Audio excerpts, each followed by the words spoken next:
If there's anyone Aarron and Eli have interviewed on the designbetter.co podcast so far that really embodies the product-driven concept, it's probably Laura Martini. Not only does Martini have a background in both design and engineering, but she also has a keen product sense and really understands the business factors behind good design decisions. Martini has had a really interesting career too, from working as a researcher in John Maeda's Media Lab at MIT, to leading the design team at medtech startup Counsyl, to her current role as senior interaction designer working on Google's analytics platform. In this episode, Aarron and Eli chat with Martini about how her engineering and design backgrounds complement each other, how a company's values shape her work, and how design leaders can help individual contributors grow. Enjoy this conversation with Laura Martini, and thanks for listening. I've worked with lots of search firms, both as a leader searching for new talent for my teams, and as an individual exploring new steps in my career. But I trust none more than Wirt & Company. Since 1995, Wirt & Company has been the design community's most trusted search firm, co-founded by a designer and led by a CEO who has in-house operational startup experience. Wirt & Company is guided by the principle that creative leadership is essential to business success. They've helped some of the most admired brands from early-stage startup to Fortune 500 build world-class creative teams. We're talking about companies like Airbnb, the New York Times, the Four Seasons, Notion, Figma, Google, Cartier, and Fair. Not bad. If you're looking for a partner to help you find the right person for a critical role, look no further than Wirt & Company. And if you're looking for your next design leadership role, Wirt & Company will guide you through the process as a friend and a champion throughout your journey. They take the time to get to know you, to understand what you need professionally and personally. Whether you're looking for your next role or your next team member, Wirt & Company can help you find a meaningful relationship. Visit wirtco.com to learn more and get in touch. That's WERTCO.com. Support for Design Better comes from Gusto, who make running a small business easy. Get 3 months free at gusto.com/designbetter once you run your first payroll. Running a small business is hard work, especially all of the payroll, quarterly tax filing stuff, and HR things. I'd rather be focused on my business and my customers than dealing with the administrative duties. But Gusto makes it easy. They automate the complicated parts of running a business. With Gusto, I never miss federal or state payroll tax filings, and I love the time off requests and time tracking tools. Gusto even offers a small group health insurance option for nearly any budget. When you run into issues you need help with, their HR experts are ready to help. It's a very well-designed product, easy to use, and great emotional design that will put a smile on your face. Design Better listeners get 3 months free once they run their first payroll. Just go to gusto.com/designbetter. That's gusto.com/designbetter. Laura Martini, senior interaction designer at Google and frequent Envision contributor. Welcome to the show. Thank you. It's great to be here. It's great to have you. And we've had a long relationship with you, with our team, going back over a year ago when we started designbetter.co. You graciously accepted our invite to be interviewed. And back at the time, I think you were just moving into a startup called Maeda, and now you're at Google. And we'd love to hear that story a little bit, like what brought you over to Google and what are you working on now? Yeah. So I have spent about 5 years working in health tech startups, really enjoyed the space, like the challenges. And after a while, was starting to feel ready to be part of a design team at a bigger company. There are certain challenges that come with being one of the first designers or the first designer at a startup.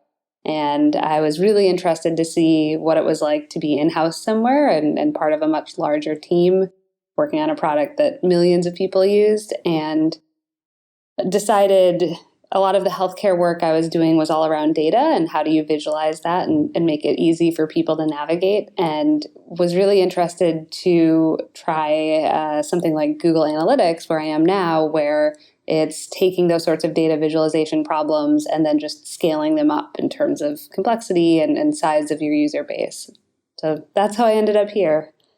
So you've had a number of different professional experiences, being early on at startups, leading design teams, working directly with engineering, and now moving into a really large organization where there's a very strong engineering culture, but also a strong design culture as well. Can you talk about how it feels different as a designer to operate at these different types of companies? Yeah, it's funny. The day to day, regardless of where you are, I think as a designer, you're always having to be an ambassador for your process and how you approach problems. I think the biggest change I've felt is just having the support of a much larger design organization and having, say, a manager who also knows what it means to be a product designer or an interaction designer and who can coach me a little bit more on the craft side. And that's been really a kind of an interesting change, just to be part of, I would say, to have the emotional support and the sort of professional support of a much larger design organization. Another aspect that's really different is when you're at a startup, you're literally starting from scratch. You're coming up with the visual design, you're coming up with all of your processes around research, and that's been a big change from coming to a larger organization where you've got the support of, say, researchers to help you talk to your customers, or you have, whole teams dedicated to things like material design and coming up with the actual visual style guides. So you as an interaction or product designer can really focus on the product and the strategy side and not things like, say, at a smaller startup where you're doing literally everything from the t-shirts to the emails you send to clients to the logos. It's been kind of nice to be able to focus on the parts of the design process that I really get a lot of energy from. So we talked to Irene Au, who was pretty early on Google's design teams back in 2006, and design was still very nascent and not maybe fully embraced by the company culture there. And in the intervening years, things have changed a lot. And so maybe you could talk a little bit about what the design team structure looks like now at Google. Yeah. So I can speak to sort of my immediate group, and there are researchers. We've got people who specialize in the visual design and coming up with the patterns that we use. We've got people who help with prototyping, and then we've got interaction designers. So it's a much more specialized set of design people than I was working with at a startup where we all had to wear many hats. One of the things that I've been really impressed at with Google is the embrace of design at the executive level. I think regardless of the size company you're at, there really has to be buy-in at the VP or the C level. And I actually was really interested in joining this particular group because of a VP of design, Catherine Courage, who has a history of working on really impactful products at Citrix and DocuSign. And to me, that was really a signal that design is taken seriously as a true partner to engineering and product, and not just as a service in terms of executing on somebody else's vision. So you're working on Google Analytics. It's a massive application. It's got a long, storied history. I know I've been a Google Analytics user since day one, and it's changed and evolved and to meet the needs of a very broad customer base. So can you talk a bit about the relationship of design and engineering working on this big project? Yeah, so I think in general, when you're working on a bigger product at a bigger company, and this was true when I was at Apple, it was, it's been true here at Google. The bigger the team, I think the more thoughtful you have to be in terms of laying out why you're making certain recommendations. You need to be, I think, more on top of your timelines and communicating to people when you're blocked on something that you need from them, or when you may be behind schedule that might impact their ability to code up and launch on time. So I think larger teams definitely require designers to have a lot of skills beyond just the actual execution skills. I've seen that you really need to be able to document well, to go to meetings and communicate well, listen well, and essentially be a team player. And that's something that I think a lot of designers really struggle with. As we talk to a lot of different designers in different companies, we hear common stories that people feel comfortable and excited about the craft of design, but the diplomacy of design, the statecraft of design is something that doesn't necessarily come easy to designers. So I'm curious, are there, just some practical recommendations that you could share with our listeners for how they can help see their designs through and be more successful by, to use your phrase, being a team player?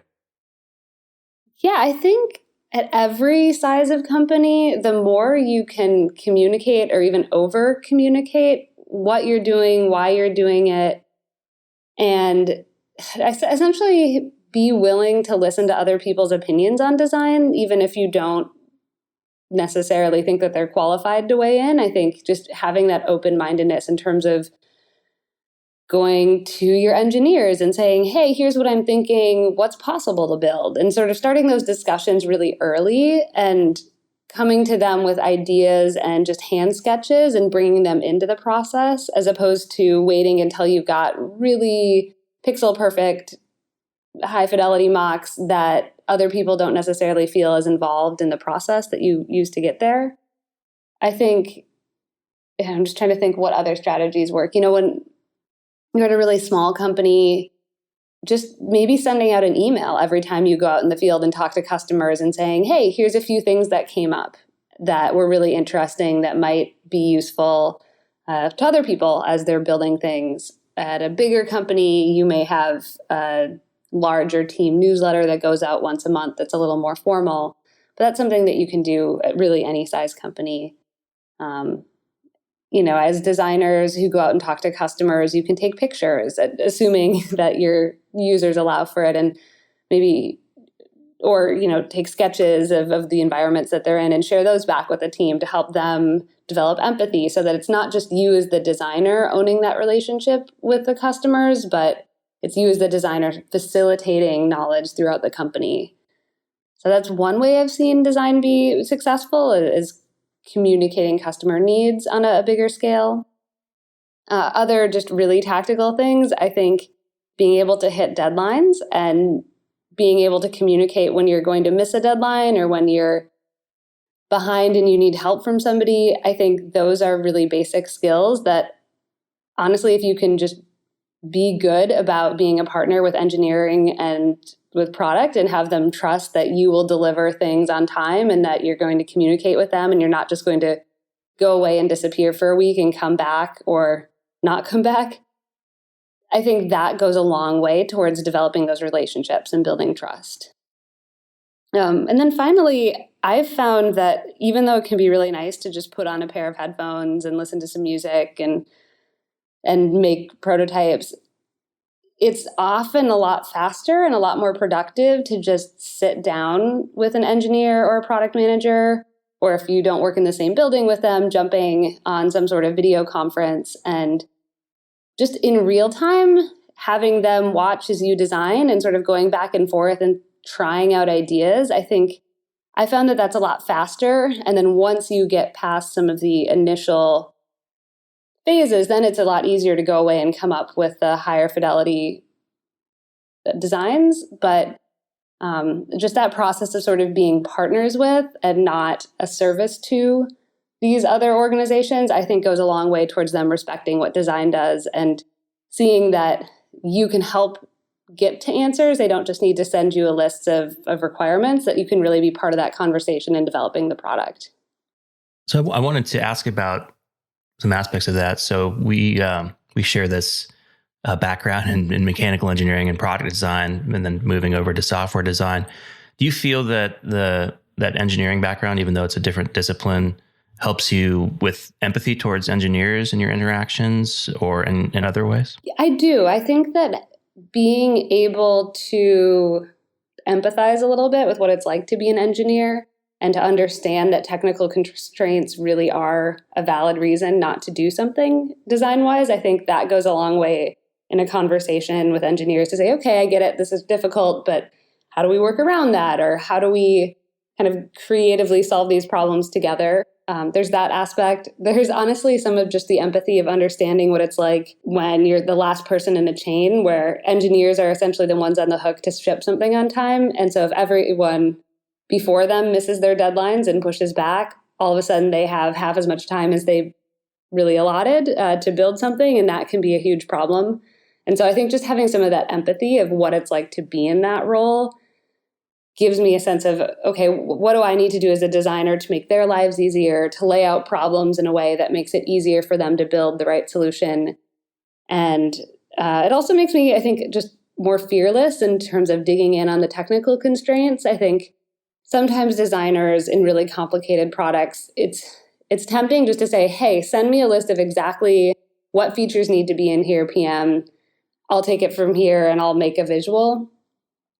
But often you don't know the right content of a web page or a product until you start to design it. And it really needs to be an iterative process back and forth of, okay, what are these APIs sending us? What is the actual data we're going to get in?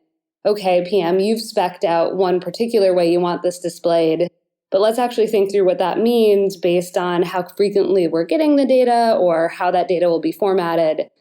And I think if you as a designer are willing to engage at that deeper technical level, the designs will ultimately be better.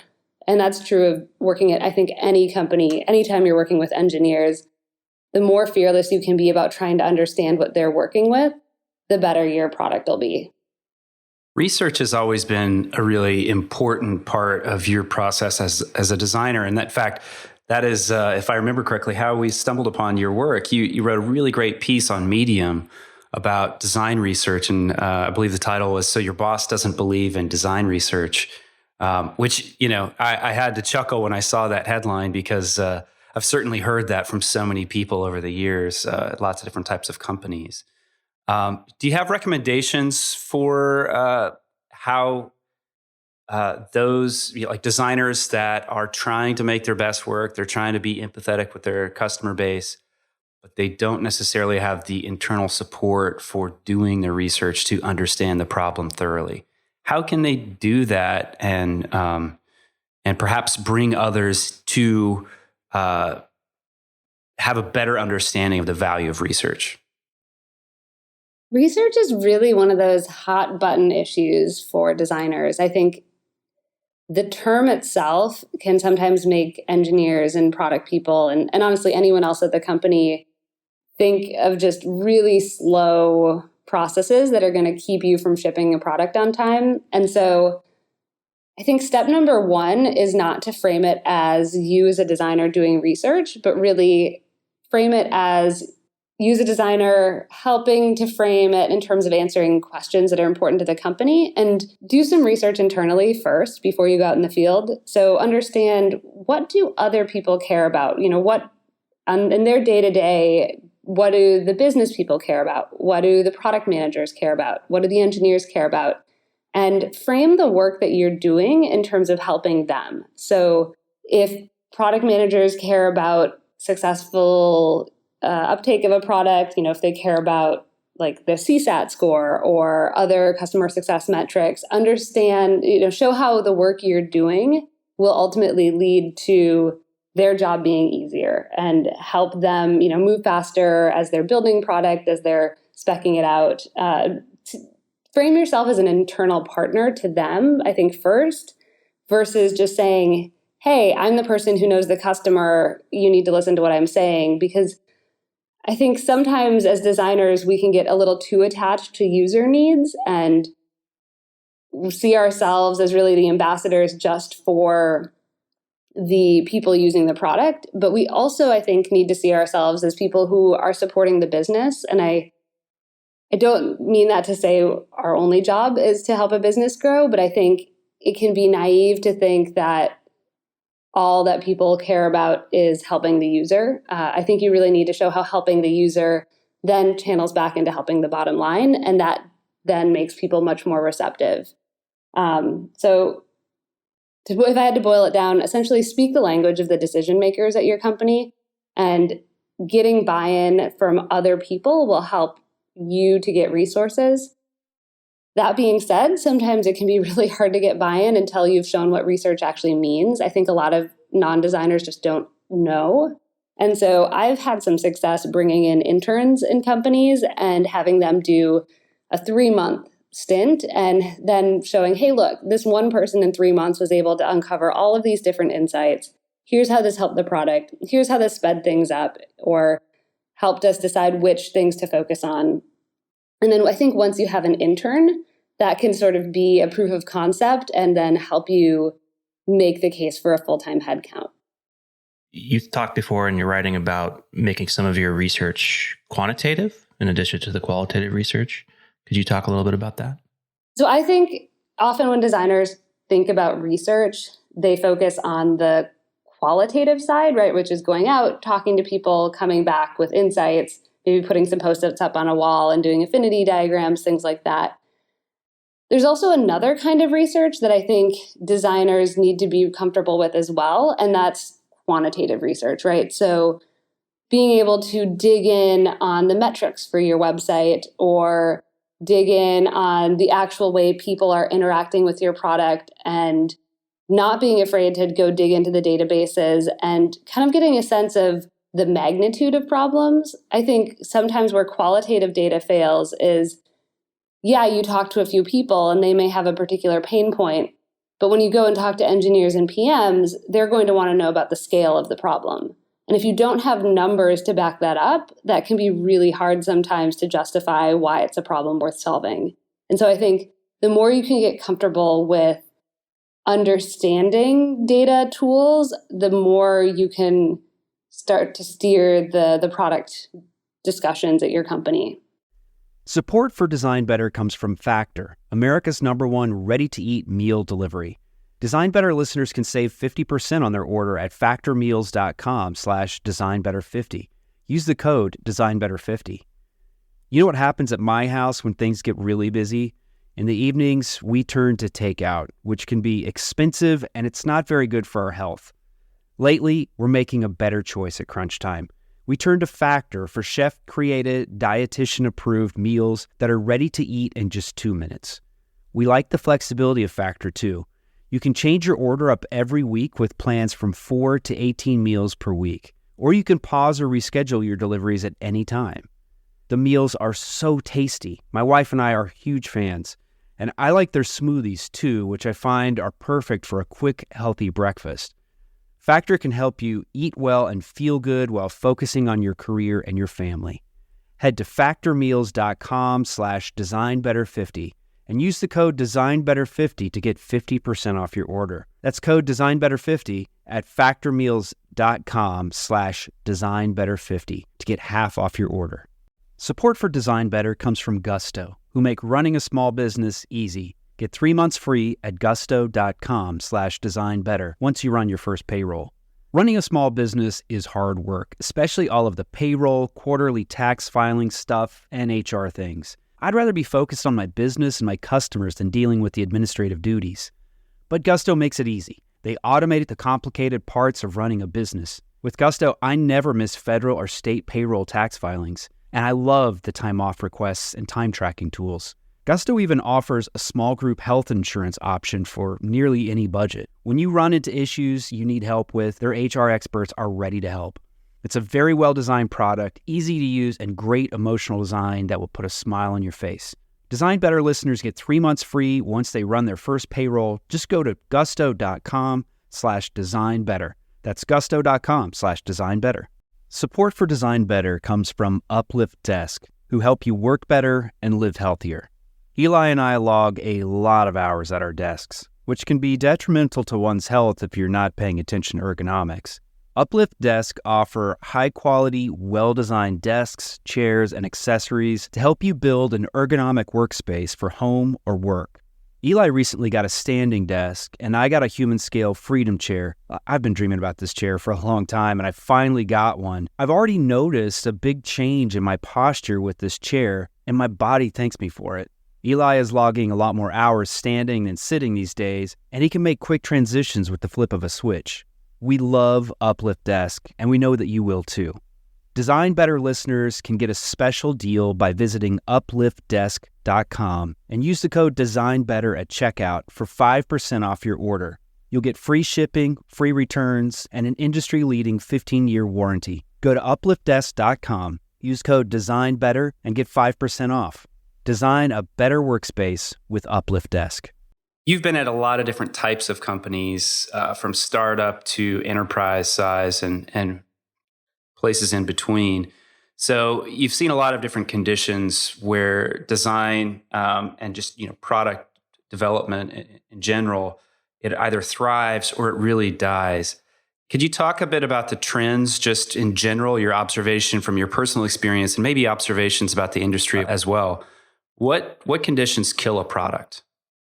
I think the biggest issue I've seen in companies is when you've got people who essentially aren't team players and they have an idea and they just really want to see it through, regardless of what anyone else cares about or thinks about. And they maybe aren't asked to justify their decisions. It's sort of, I think this is more something I've seen in the startup world where you have people just take an idea and run with it. And that can be a really dangerous place to be, where it's essentially about the idea is too tied to one person and their ego versus being a team effort that other people can really contribute to and help steer. I think that's great. I mean, we've noticed the same things that, especially as the company grows, there's just a lot of people involved, and people who figure out how to work well together, who can be a team player, they tend to succeed. And communication skills are really critical to succeeding, especially at scale in big companies. There just aren't too many positions in large companies where you can be absolutely isolated and not really collaborate with other people. And people who can't develop those communication skills and, give in, have a sense of humility and, give other people the opportunity to shine. If they can't offer that to others, they tend to get deselected from the organization. I think that's fair, or they just don't advance, right? If you look at, in general, job ladders, right? So what it means to be a junior designer versus a senior designer. Once you get past some of the entry levels, a lot of what's involved is figuring out how to communicate your ideas, how to listen, how to work well with other people. And it has nothing to do with how well you move the pixels around necessarily, unless, maybe you're in a very, very specialized job track. Laura, how do company values shape the way that you work? Before you were working at some smaller medical companies, and now with Google, they have this very broad mission of organizing the world's information. How's that shape your work? I think regardless of where you're at, whether it's a small company, a big company, a company that you absolutely love, or a job that maybe you just took because it was the best option you had, I think there's a way to connect to your work. So, in the past, I've worked at a company that worked in DNA testing. And for me, that was really meaningful personally because I had a family situation. My sister had a genetic disorder that she passed away from. And to me, getting to work on products that helped other people and helped them avoid the same types of fates, that was really meaningful.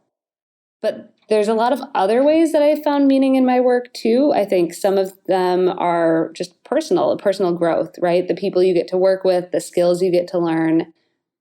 That to me can be a really valuable thing to get from a job. There's also the idea of scale. Maybe you're working on something that doesn't directly, say, save lives like a healthcare company, but it helps millions of people in their day-to-day work. That's also really meaningful. And so I think it's all about figuring out, what are you excited about? What's important to you? What's important to you right now? I think that can evolve over time. And then figuring out, how can you get enough of that from your job that you can really connect with your work and be inspired to come in every day. Laura, we keep hearing this common theme as we talk to people who have been in the industry for a while, that it's a very fast-paced industry, the software industry, and there's always a lot of projects going on. And, we sprint to build a big thing, we ship it, we get about a day to rest, and then we sprint again on another big project. I wonder if, from your perspective, how you strike a balance of, being inspired to throw yourself into your work, being very excited about the value that you're creating for other people, and also getting a balance where, you get what you need, the batteries are being recharged so you can come back and ready to give your best efforts again. Yeah, I think it's a huge problem as a designer, right? Because you love what you do. And I think a lot of people get into the field because they do feel really passionate about the type of work. And it can be really easy to find yourself pulling really long days for weeks and months on end. I think being really diligent about taking vacation is important, or even just taking walks, right? Figuring out what's a lunch spot that's a little bit further than you would normally walk, but maybe gives you a chance to just get outside, stare at something that's not a computer, and just take a break. You go walk around, listen to a podcast, say, and just clear your head. I don't think it has to be huge breaks all the time, although real vacations and not just long weekends, but say getting away to the beach or some exciting adventure for a couple of weeks, I think can really be helpful. As designers, it's really important that we get outside of our own bubbles and our own day-to-day routines and see the rest of the world. If you want to design for people who aren't yourself, the more you can actually get out and travel and explore, I think the better. But also, if that's not possible for you or that's not enough, I think just having boundaries on your time and saying to engineers, okay, you want A and you want B. I only have time for one of them. If you had to prioritize, which one would you choose? And often I find that people can, if you set personal boundaries and just make it clear, hey, I want to do a really good job, so I'm not going to do a half-hearted job on these two things. I'm going to do a really good job on one of them. Let's figure out how to prioritize. I think people tend to be pretty receptive to that. I've found that when people do that, when they can draw a boundary and communicate that, very clearly, it tends to generate respect too, that people understand where your priorities are. You want to do your best work. And you're also not going to you don't want to let people down. You don't want to overpromise and underdeliver. So it tends to help develop relationships. That's a really good point. I think as designers, we tend to be so passionate about the work. And at least for me, I'm a people pleaser, right? I want to make other people happy. And it can be hard sometimes to say to them, hey, you're asking for this thing, and either I don't think it's the right thing to build, so I think our time would be better spent somewhere else, or to just push back and say, I don't have time, or your deadline isn't reasonable. But I think there's ways that you can do it that, like you said, they generate respect, and they end up making all parties feel better, right? You can push back and say, I think that these are great ideas.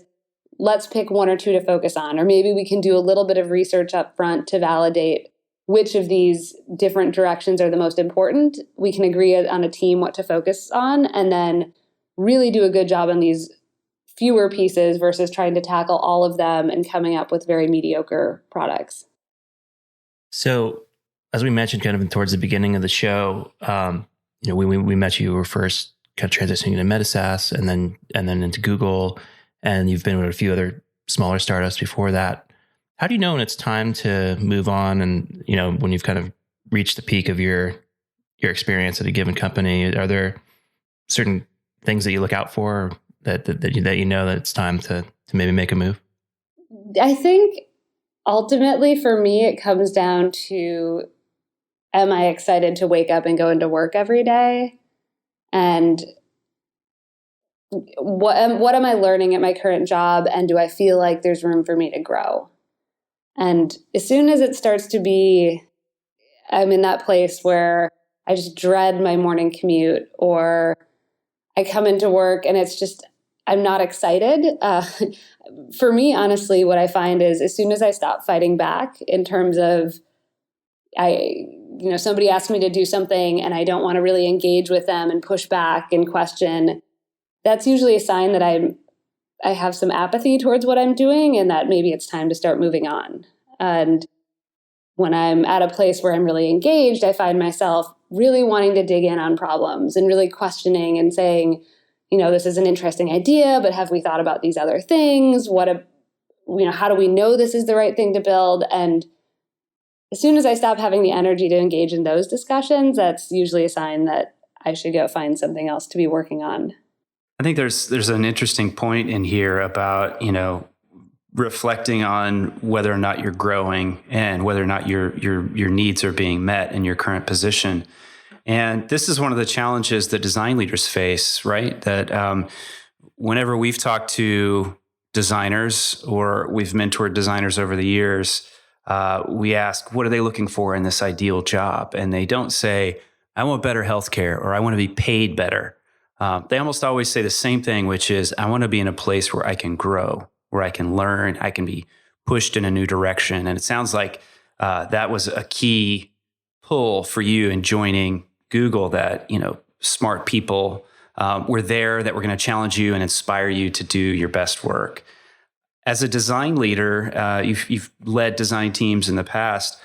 What sort of advice can you give to others that can help their design teams be challenged and continue to grow? So you're absolutely right. For me, this last step to move into a bigger company was about having other designers that I could learn from. But I think you can have a lot of the same things that big companies offer, even if you only have a really small team and maybe no budget.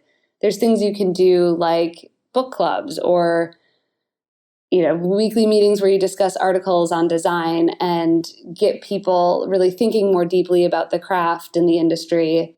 There's things like just attending local events, meetups, things that are either free or really inexpensive. If you can get a budget, I think it's really meaningful to allow designers to travel to conferences. And it's not just about the conference. I think it's showing that the company really invests in designers and their development. But if you don't have a budget, you can also do things like, we had a designer on one of my teams and she led, wasn't exactly a book club. We would choose an online course and we would all do it together. And it wasn't necessarily design related or craft related. Some of it was around leadership skills or data skills. And, you can pull your team, figure out what are skills that people want that maybe stretch them a little bit beyond what they've been exposed to in the past, and then carve out time for it. Make sure that people feel like you as a leader, and then, make sure that the company is bought in to having some space for people to really learn and grow beyond just their day-to-day. Can you think of any situation, a leader that you've had in the past where you felt like they uniquely inspired and kept you excited about your work? I can. It's interesting. When I think back over some of my favorite bosses, there's one who stands out in my mind, and he was at Apple. And this is funny. I think one of my favorite things that he did was just acknowledge my contributions. And, I've seen so many people just over the course of my work history where their bosses either don't acknowledge what they're doing, or even in the worst cases, I think they steal credit. And there's nothing, I think, more demotivating for somebody than to have your boss just not appreciate you.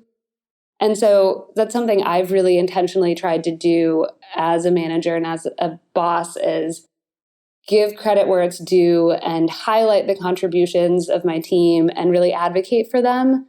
And I think that inspires loyalty. It inspires people to feel really engaged in what they're doing, and it makes them want to do more. When they see that you care, that you really value what they're doing, that really engages them in their work. You've done a lot of writing, and we mentioned a few of these pieces that you've written that really inspired us, and we'll link to those in this episode. What do you think that writing helps you with as a design leader and as a designer in general? I just find writing to be a really good way to get thoughts out of my head. I think when you've worked with enough different people and you've been exposed to enough in the design world, you sometimes just have these pet peeves or these frustrations, and you also have these learnings, right? These lessons, and you start to talk to other people and realize, oh my goodness, I've dealt with these exact same issues at my company.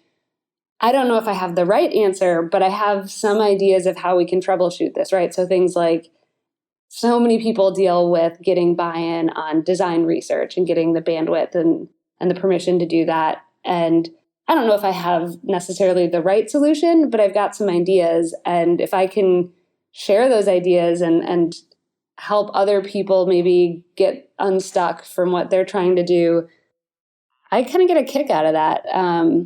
I think being a designer too can be a little bit of a lonely situation sometimes, especially when you're in a really small company. And so feeling like you can put your ideas out there and engage in conversations with other people who are all across the world and have maybe different ideas or will question or push back, I think that's kind of fun. It gives you a chance to really be part of this broader community and feel maybe a little bit less alone and feel like your ideas aren't necessarily so crazy. Yeah, I don't know. There's a lot I like about writing. Kind of gives you a chance too to reflect on what you've done and the bigger picture. We talked earlier about this emphasis on speed and this feeling like you're just constantly in this grind of moving from project to project. And there's something about writing that makes you pause and gives you a chance to really synthesize everything you've learned and maybe some of the broader themes that you've seen across products and really put those into a really succinct form that you can share with others and that you can reference back on yourself in the future and go, oh yeah, I'd forgotten these are great ideas. I'm facing the same problem at a new company that I faced at an old company. How might I troubleshoot that? So of all of the things that you've done in your career, what are you most proud of?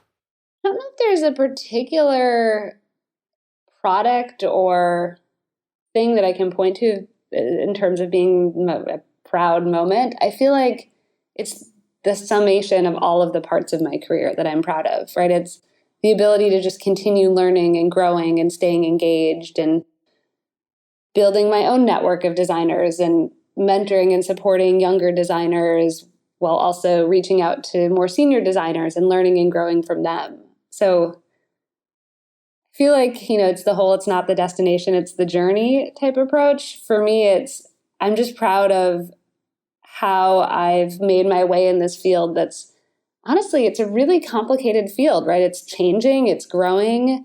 When I think about, back in high school when I was trying to figure out what I wanted to do with my life, I'm not even sure UX design really existed. Maybe the adaptive paths of the world were out there just in kind of the nascent industry, but it's sort of uncharted waters, right? I think for everyone in this industry, give yourself a pat on the back for just dealing with so much uncertainty, right? In terms of career paths and growth opportunities. It's not like a traditional, being a lawyer or a consultant or something where there's just a really clear, obvious way to succeed. I think you need to be adaptive, you need to continue learning, and you need to be okay with change. And I think that's hard. I think change is hard for everyone. And so I think I'm just proud of how I've navigated that and continued to grow and learn as a person. You're right. It is a pretty complicated industry, and change is our only constant, but somehow you're navigating it very deftly. So Laura Martini of Google, we thank you so much for your time. Thanks for joining us on the Design Better podcast. Thanks for having me.